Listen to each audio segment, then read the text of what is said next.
Čaute ľudia, moje meno je Ivo a keby ste sa náhodou pýtali, že prečo máš Ivo na sebe túto čiapku FC Barcelona, keď ty fandíš Realu Madrid, tak stojíte.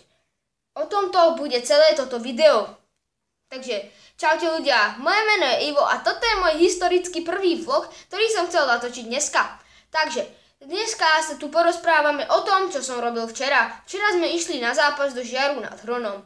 Keď sme sa rozcvičovali, som zabehol za taťkom a povedal som mu, že som si nevedel zaviazať kopačky, ak mi ich zaviazal on. A ja som povedal, taťko, keď dám dneska gól hlavou, tak mi kúpiš novú kameru.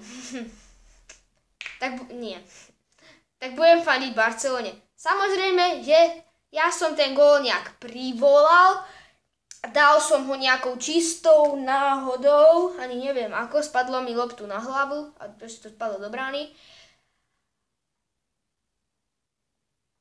A preto som sa rozhodol práve natočiť aj toto video. Takže toto je ten dôvod, prečo ja mám na sebe túto čapicu. Ale nebojte sa, ja som stále Real Madrid, hej? Takže pokiaľ sa vám toto video páčilo, tak dajte dislike. Pokiaľ sa vám nepáčilo, tak dajte like. Čo opačne? No, to je jedno. Takže, čaute. Bumbát. A ešte jedna informácia pre tých, čo nevypli toto video. V dňoch 26.4. myslím, že to je... Počkajte.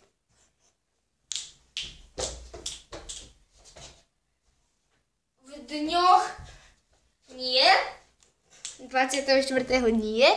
6. kvietna budem, 6. kvietna, neviem aký je to mesiac v slovenčine, budem na akcie YouTubering v Brne. Čiže kto ma pozná, môže sa tam so mnou prísť vyfotiť, odfotiť, podpísať. No viem, že ma nikto stále nepozerá. To je jedno. Čaute. Bum.